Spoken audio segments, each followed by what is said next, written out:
Halo teman-teman, kembali bertemu dengan saya Lina. Video kali ini agak panjang. Mohon teman-teman menyisihkan waktu untuk mendengarkan informasi yang mungkin bermanfaat untuk kesehatan teman-teman.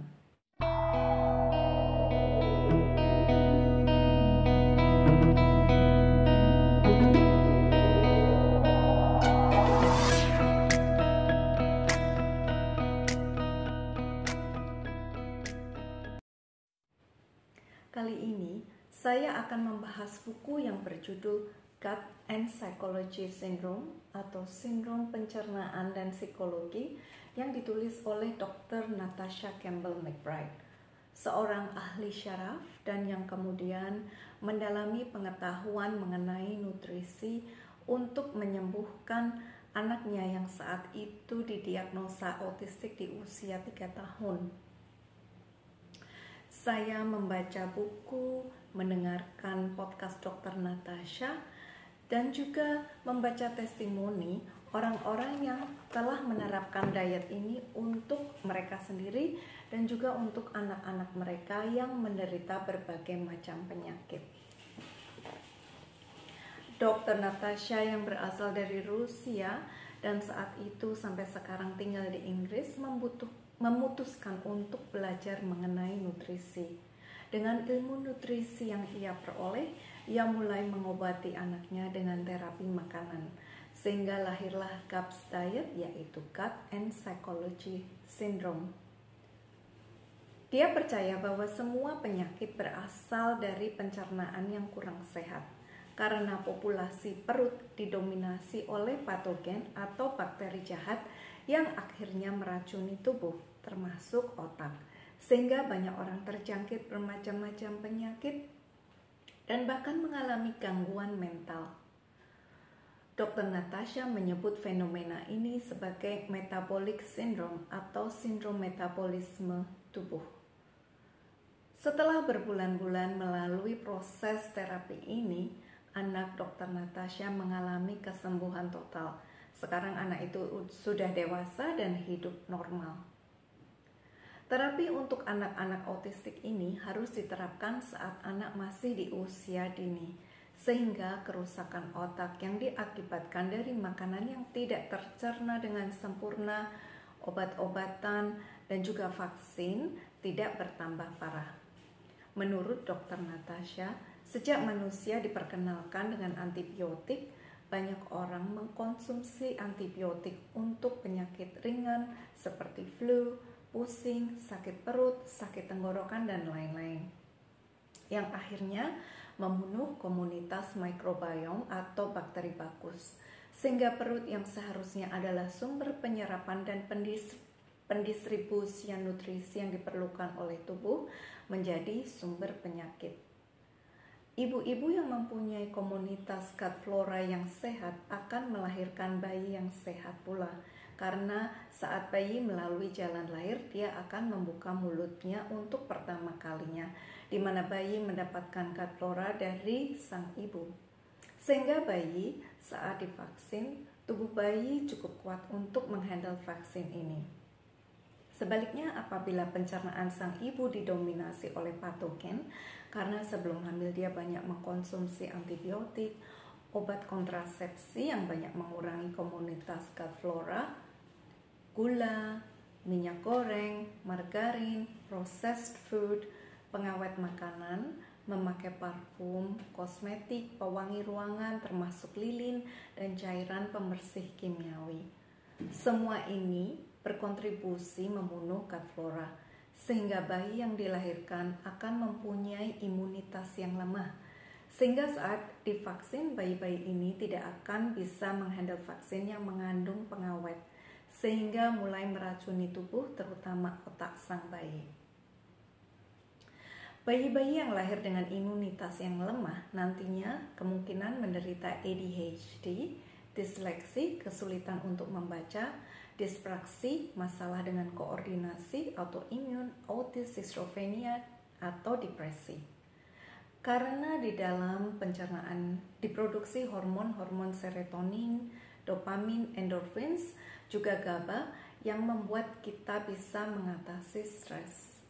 25 tahun lalu, 1 di antara 10.000 anak didiagnosa autistik. 15 tahun lalu, 1 di antara 150 anak. Saat ini, 1 di antara 35 anak didiagnosa autistik. Di tahun 2025, diperkirakan 1 di antara 2 anak di negara berbahasa Inggris akan didiagnosa autistik. Apabila pencernaan dikuasai oleh patogen, maka makanan yang termahal dan bernutrisi tinggi pun tidak akan bisa dicerna dengan baik, sehingga tubuh kekurangan nutrisi dan banyak organ tubuh yang mengalami peradangan. Ada beberapa macam bahan makanan yang harus diminimalkan atau dihindari, yaitu gula, terigu, minyak goreng, margarin, dan susu. Mengapa bahan makanan ini harus dihindari atau paling tidak diminimalkan? Alasannya adalah untuk gula, setiap molekul gula memerlukan 50 molekul magnesium, kromium, zinc, dan mineral lainnya untuk bisa dicerna oleh tubuh. Selain itu, gula dianggap lebih membuat orang kecanduan daripada narkoba. Kalau narkoba itu ilegal, gula bisa dibeli dengan bebas, bahkan anak-anak pun mengkonsumsinya tanpa ada peringatan bahwa konsumsi gula yang terlalu banyak akan menyebabkan diabetes, yang akhirnya mempengaruhi kesehatan tiap organ tubuh, juga karena gula adalah makanan utama sel-sel kanker. Semua ini membuat banyak orang menderita. Dahulu, diabetes adalah penyakit yang kebanyakan diidap oleh orang tua. Sekarang, banyak anak-anak muda yang menderita diabetes. Gula yang tersembunyi di banyak makanan dan minuman yang dijual di supermarket atau di warung-warung sering membuat kita tidak sadar bahwa setiap hari kita sudah mengkonsumsi gula terlalu banyak. Zaman sekarang ini, kita terekspos produk-produk dengan bentuk dan warna serta kemasan yang cantik membuat kita tertarik mengkonsumsinya tanpa menyadari bahwa pankreas kita harus bekerja ekstra keras untuk memproduksi insulin yang adalah kunci pembuka sel bagi glukosa untuk masuk ke dalam sel. Kalau konsumsi gula terus-menerus berlangsung, maka pankreas akan menyerah dan tidak bisa memproduksi insulin lagi, sehingga gula yang tidak bisa masuk ke dalam sel tubuh ada di dalam aliran darah yang akhirnya merusak banyak organ tubuh. Selain itu, gula adalah makanan utama sel-sel kanker. Kemudian tepung terigu dan semua bahan yang mengandung gluten. Terigu yang adalah bahan utama banyak makanan modern seperti mie, roti, kue, pasta adalah makanan favorit banyak orang. Karena selain murah, tekstur dan rasanya juga enak. Gandum zaman sekarang lain dengan tanaman gandum zaman dahulu. Tanaman gandum zaman dahulu membutuhkan waktu lebih lama untuk bisa dipanen. Sedangkan zaman sekarang, dengan bantuan modifikasi genetik atau GMO, gandum bisa dipanen dengan waktu yang relatif singkat. Gluten, unsur utama dalam tepung yang membuat tepung menjadi elastis, sangat susah dicerna oleh tubuh, sehingga banyak orang mengalami masalah pencernaan. Gluten yang tidak tercerna itu bisa menjadi makanan untuk patogen. Untuk orang-orang yang mempunyai gut flora yang sehat dan tidak terlalu sering makan makanan yang mengandung tepung, mereka tidak mempunyai masalah dengan gluten. Selain itu, tepung berubah menjadi gula dalam proses pencernaan. Kemudian minyak goreng. Kenapa orang sering memberi nasihat satu sama lain untuk tidak makan gorengan saat sakit tenggorokan? Sebetulnya tidak hanya saat sakit tenggorokan saja kita harus menghindari minyak goreng ini, tetapi sebisa mungkin tidak mengkonsumsinya. Minyak goreng yang sering disebut juga minyak sayur.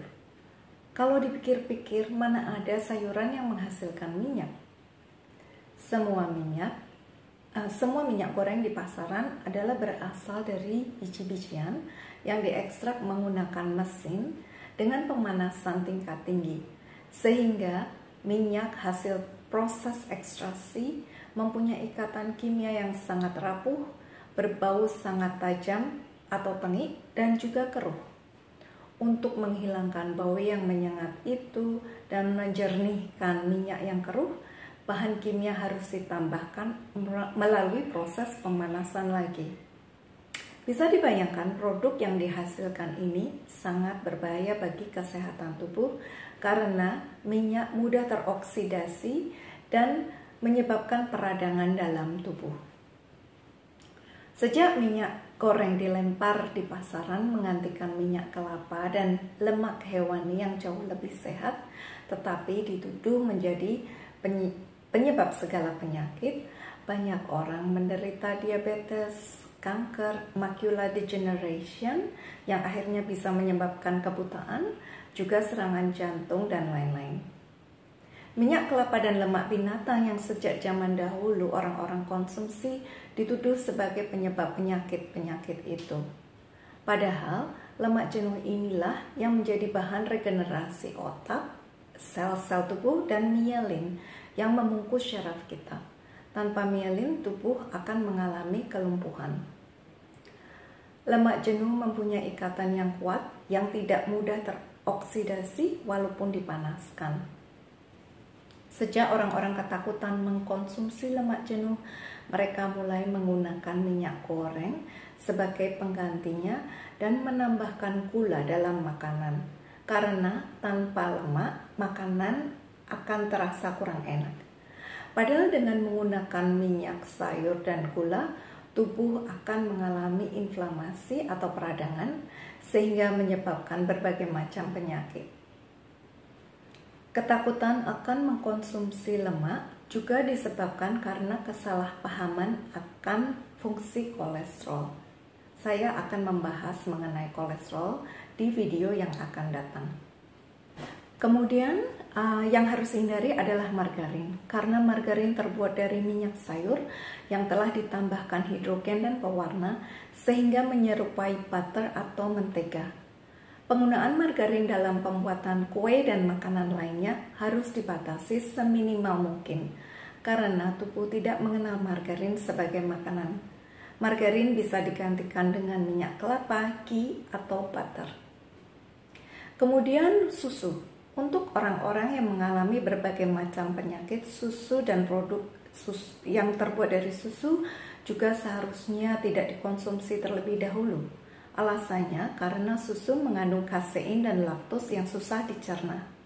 Susu yang dijual di pasaran kebanyakan telah dipasteurisasi sehingga enzim yang memudahkan kita mencerna laktos dalam tubuh sudah tidak ada. Ada satu produk susu yang lebih aman untuk dikonsumsi, yaitu raw milk atau susu mentah. Susu ini diproduksi oleh sapi yang mengkonsumsi rumput, bukan dedak, dan tidak dipasteurisasi. Susunya masih raw, jadi mengandung nutrisi dan enzim-enzim yang diperlukan tubuh untuk mencerna susu itu. Di zaman modern ini agak susah menemukan raw milk. Bahkan di beberapa negara, susu ini dilarang diperjualbelikan karena bisa menyebabkan kontaminasi. Jadi, makanan dan minuman apa yang bisa kita konsumsi dengan aman? Makanan yang harus mulai dikonsumsi secara rutin, yaitu makanan yang telah terfermentasi seperti tempe mentah, sayur asin, yogurt, sauerkraut, natto, kimchi, dan minuman fermentasi seperti kefir, kombucha, jeroan yang ternyata bernutrisi tinggi, dan yang lain. Bisa juga ditambahkan kaldu yang terbuat dari daging sapi atau ayam. Bisa ditambahkan tulang-tulang yang mengandung gelatin seperti di bagian leher atau kaki. Kemudian ditambahkan air secukupnya dan sedikit cuka apel. untuk bisa menarik mineral yang ada di daging dan tulang, sehingga hasilnya akan kaldunya sangat bernutrisi dan sangat bagus untuk pencernaan. Kaldu ini dimasak dengan api kecil selama 6-12 jam. Kalau ayam 6 jam saja cukup, tetapi daging sapi mungkin sampai 12 jam. Sehingga kaldu itu mengeluarkan gelatin saat kaldu sudah dingin. Bentuknya menyerupai agar-agar. Untuk keterangan lebih jelas mengenai diet ini, teman-teman bisa membaca buku Gut and Psychology Syndrome, juga Gap Stories yang adalah kumpulan kesaksian orang-orang yang telah berhasil menerapkan diet ini untuk diri mereka sendiri dan juga anak-anak mereka. Berikut ini adalah kutipan dari kitab suci untuk kita renungkan. Dari Roma 12 ayat 1. Karena itu, saudara-saudara, demi kemurahan Allah, aku menasehatkan kamu, supaya kamu mempersembahkan tubuhmu sebagai persembahan yang hidup, yang kudus, dan yang berkenan kepada Allah. Itu adalah ibadahmu yang sejati. Demikian teman-teman ulasan saya mengenai GAPS Diet. Untuk informasi teman-teman, saya bukan seorang dokter dan saya hanya membahas secara garis besar apa yang saya baca dan dengarkan.